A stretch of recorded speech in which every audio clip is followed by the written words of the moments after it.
masakit mang aminin, pero baka kaya hindi ka umaangat sa buhay ay dahil ikaw mismo ang pumipigil sa sarili mo. Hindi ka kulangan sa talento, hindi ka palaran, ikaw. At kung handa ka sa katotohanang di mo pa naririnig dati, manatili ka. Sa video na ito, pag-uusapan natin ang mga madidilim pero totoong mekanismo ng isip ng tao, mga behavioral patterns na binanggit ni na Friedrich Nietzsche, Carl Jung, at iba pang thinkers na tumalakay sa shadow side ng tao. Mga katotohanang hindi laging komportable, pero makakatulong para umangat ka sa buhay ngayon, lalo na kung pakiramdam mo ay stuck ka. Ang pinakamalaking hadlang ay ang sarili mong shadow, Carl Jung. Kapag hindi mo kilala ang sarili mo, paano mo malalabanan ang sarili mong kalaban? Sabi ni Carl Jung, bawat tao raw ay may shadow, ang madilim na bahagi ng pagkatao na ayaw nating tanggapin. Ito yung mga ayaw mong aminin. Na naiinggit ka, na natatakot ka, na tamad ka minsan, na insecure ka, at na hindi mo talaga ginagawa ang dapat mong gawin. Hindi nakikita pero nagtutulak sa mga desisyon mo. Tahimik pero humihila sa'yo pababa. The painful truth. Hindi ka nabibigo dahil sa mundo. Nabibigo ka dahil may mga bagay tungkol sa sarili mo na ayaw mong tingnan ng direkta. Sa Pilipinas, uso ang okay lang ako, kahit hindi naman totoo. Uso ang kaya ko pa kahit wasak na ang loob. Uso ang wala yan kahit alam mong meron. Ito ang shadow. Yung mga bagay na tinatakbuhan mo na, ironically siya ring nagbibigay ng direksyon sa buhay mo. Dark Psychology Insight. Ang utak ay programmed gumawa ng self-defense illusions. Kaya kahit mali na yung ginagawa mo, gagawa ka pa rin ng dahilan kung bakit okay lang. At habang abala ka sa pagtatago ng flaws at weaknesses mo, ang shadow mo naman palakas ng palakas. Unti-unting kinokontrol ang habits mo, ang choices mo, ang future mo. Reality check. Hindi mo kayang baguhin ang sarili mong buhay kung hindi mo kayang tingnan ang sarili mong kadiliman. The moment you confront your shadow is the moment you start winning. 2. He who has a why to live can bear almost any how.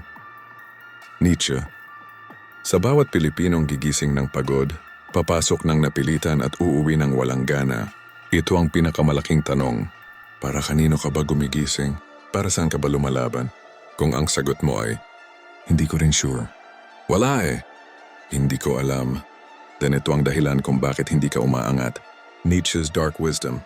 Kapag may malinaw kang WAC, kakayanin mo ang anumang hirap, anumang pagod, anumang problema.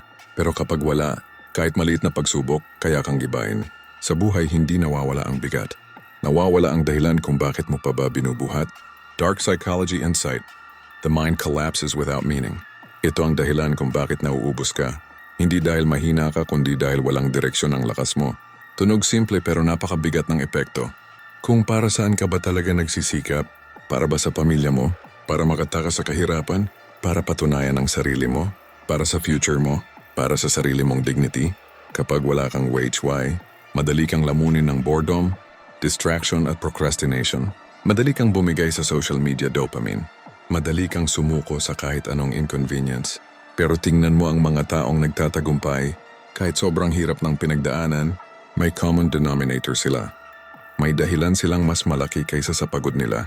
Hindi mo kailangan ng mas magaan na buhay. Kailangan mo ng mas mabigat na dahilan. At minsan, sapat na ang isang why para mabago ang buong direksyon ng buhay mo. 3. You are what you repeatedly do. Aristotle. Ang buhay mo na ngayon, resulta ng mga ginagawa mo kahapon, at ang buhay mo bukas, resulta ng inuulit-ulit mong ginagawa ngayon. Ito ang sinabi ni Aristotle. Hindi ka hinuhusgahan sa pangarap mo, hinuhusgahan ka sa disiplina mo. The dark truth about habits. Sa Pilipinas, sanay tayo sa bukas na lang, sa pagod ako, sa wala ako sa mood, sa tingnan ko kung kaya, pero ang hindi mo alam. Habang inuulit-ulit mo ang mga maliit na pag-iwas, procrastination at excuses na yan, unti-unti itong nagiging identity mo. Dark Psychology Insight.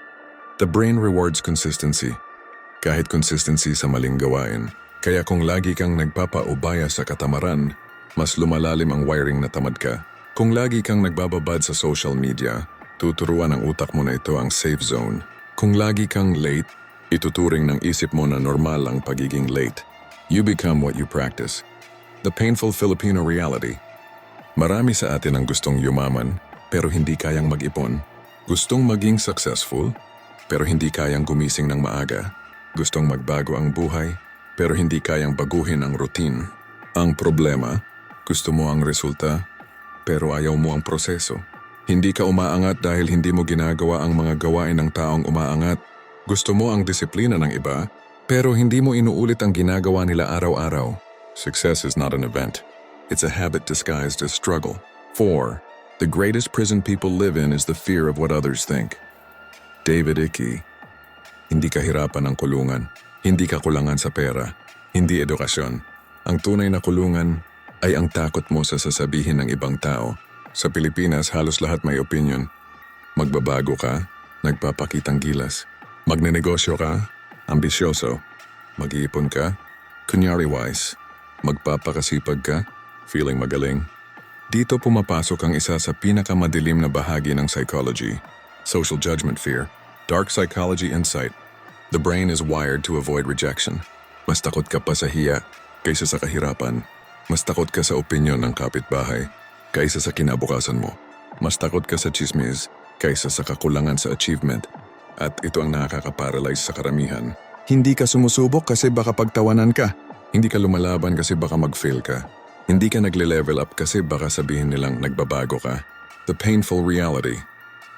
Habang abala ka sa pag-iwas sa judgment, yung mga taong kinatatakutan mo, hindi ka naman pala iniisip, hindi naman sila ang magbabayad ng bills mo, hindi sila ang magtatrabaho para sa pangarap mo, at siguradong hindi sila ang magiging dahilan kung bakit aangat ka. The moment you stop caring about how they see you is the moment you start seeing yourself clearly. Kung gusto mong umangat, kailangan mong piliing maging malaya, hindi mula sa kulungan ng kahirapan, kundi mula sa kulungan ng opinyon. Walang taong umangat habang iniisip ang lahat ng tao. 5. Most people prefer a comfortable lie over a painful truth. Plato, hindi ka bumabagsak dahil mahina ka. Bumabagsak ka dahil mas pinili mong paniwalaan ang kasinungalingan na nagpapagaan ng pakiramdam mo kaysa sa katotohanan kaya kang baguhin. Ito ang sinabi ni Plato at ito ang ayaw natin marinig. Mas gusto nating paniwalaan na okay pa tayo kahit matagal na tayong hindi. The comfortable lies we tell ourselves. Sa araw-araw ito ang mga kasinungalingang parang gamot na kakagaan pero unti-unting sumisira. May oras pa naman. Hindi pa naman ako ganun ka-late. Pwede pa bukas. Di ko pa kaya. Siguro sa future. Hindi ko kasi linya yan. Hanggang dito lang siguro ako. Mga simpleng salita, pero kapag inuulit mo araw-araw, nagiging totoo sa isip mo. Dark psychology insight. The brain loves comfort more than success. Mas gusto ng utak mo ang madali, mabilis, at walang effort at gagawa ito ng kahit anong dahilan para hindi ka gumalaw. Kaya ka nagsiscroll ng hindi namamalayan. Kaya ka natutulog ng wala sa oras. Kaya ka nagpapabukas ng hindi dapat ipagpapabukas. Kasi ang utak mo mas pipiliin ang kasinungalingan kaysa stress ng katotohanan. The painful truth you avoid. Pero ito ang ayaw mo harapin. Hindi ka umaangat dahil ayaw mong harapin ang katotohanan na ikaw mismo ang kailangang magbago. Hindi ang trabaho mo, hindi ang pamilya mo, hindi ang gobyerno, hindi ang mundo. Ikaw, ang katotohanan. Kung talagang gusto mong umangat, kailangan mong harapin ang mga bagay na matagal mo nang iniiwasan. Kailangan mong tanggapin na kulang ang disiplina mo. Kailangan mong aminin na madalas kang tamarin. Kailangan mong umamin na mas inuuna mo ang comfort kaysa progress. Kailangan mong tanggapin na ikaw ang humihila sa sarili mo pababa. Comfort zone is the graveyard of dreams. At maraming Pilipino ang nasa loob nito, nakaupo komportable pero hindi umabot kahit saan. The turning point. Pero may isang bagay na hindi sinasabi ng madilim na katotohanan na ito. Kapag tinanggap mo ang painful truth, nagiging sandata mo ito. Kapag inamin mong mali ka, may chance ka pang itama. Kapag inamin mong kulang ka, may chance ka pang punan. Kapag inamin mong natatakot ka, may chance ka pang lumakas. The truth will hurt you, but it will also free you.